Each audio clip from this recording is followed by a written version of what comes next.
ओम नमो भगवते वासुदेवाय नमो नमः। जय श्री कृष्णा मित्रों, राधे राधे। आज की वीडियो में बुध प्रदोष व्रत कथा का श्रवण करने जा रहे हैं। प्रिय भक्तजनों, जो भी भक्त सच्चे मन से, सच्चे भाव से, हृदय से भगवान भोलेनाथ की आराधना करते हैं, उनकी मनोकामनाएं अवश्य ही पूर्ण होती हैं। बुधवार के दिन जो प्रदोष पड़ती है उसे बुध प्रदोष कहा जाता है। वार के अनुरूप ही प्रदोष का फल भी प्राप्त होता है। प्रदोष अर्थात त्रयोदशी का व्रत मनुष्य को सदैव संतोषी और सुखी बनाता है। घर में सुख समृद्धि की बरकत होती है। बुध प्रदोष व्रत करने से सभी मनोकामनाएं पूर्ण होती हैं। इस दिन आप हरी वस्तुओं का दान करना चाहिए और शंकर भगवान, गणपति गजानन महाराज, संपूर्ण शिव पंचायत का पूजन जरूर करें। बुध प्रदोष की व्रता कथा के अनुसार एक पुरुष का नया नया विवाह हुआ था, तो विवाह के 2 दिनों बाद उसकी पत्नी मायके चली गई। तो कुछ दिनों के बाद पुरुष भी पत्नी को लेने वहाँ गया। तो बुधवार को जब वह पत्नी के साथ लौटने लगा तो ससुराल पक्ष ने उसे रोकने का प्रयास किया, मना किया कि आज विदाई के लिए शुभ दिन नहीं है।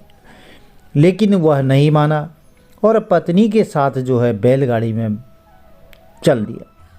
विवश होकर के सास ससुर ने जमाई और पुत्री को भारी मन से विदा कर दिया। अब नगर के बाहर पहुंचने पर पत्नी को बहुत प्यास लगी, तो पुरुष लोटा लेकर के जल की तलाश में चल पड़ा। पत्नी एक पेड़ के नीचे बैठ गई।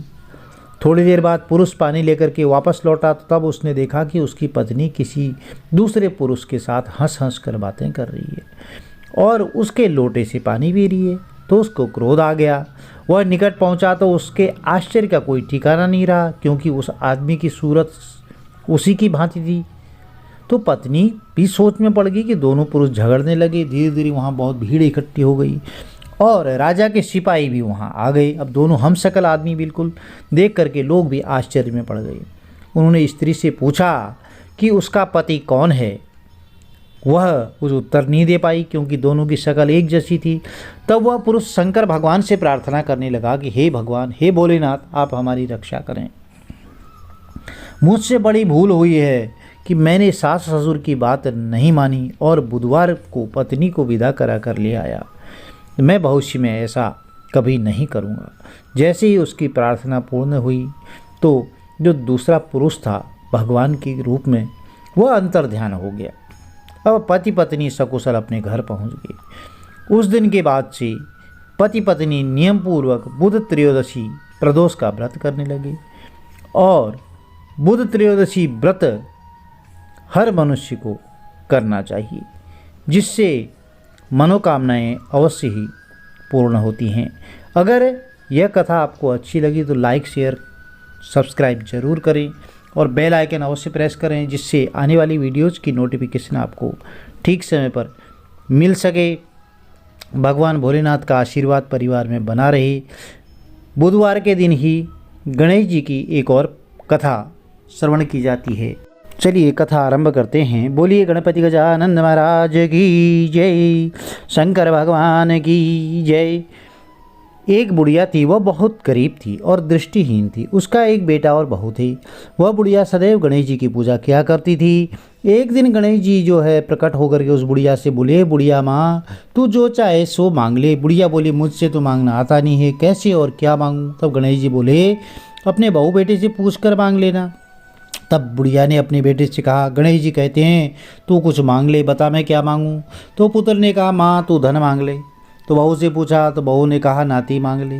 तो बुढ़िया ने सोचा ये तो सब अपने अपने मतलब की बात कह रहे हैं, इसलिए उस बुढ़िया ने पड़ोसियों से पूछा। तो पड़ोसियों ने पूछा, उन्होंने बोला, बुढ़िया तू तो थोड़े दिन जिएगी, क्यों तू धन मांगती है, क्यों तू नाती मांगती है, तू तो अपनी आँखों की रोशनी मांग ले, जिससे तेरी जिंदगी आराम से कट जाए।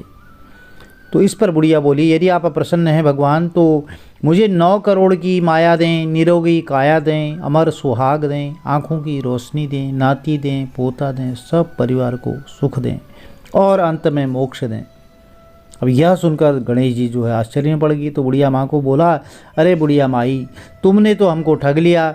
फिर भी जो तुमने मांगा है वह वचन के अनुसार सब तुम्हें मिलेगा। यह कह करके भगवान गणेश जी अंतर ध्यान हो गए। उधर बुढ़िया ने जो कुछ मांगा वह सब कुछ मिल गया। तो हे भगवान गणेश जी महाराज, जैसे तुमने उस बुढ़िया को सब कुछ दिया, अपने सभी भक्तों की रक्षा करना, वैसे ही सभी भक्तों की मनोकामना पूर्ण करना।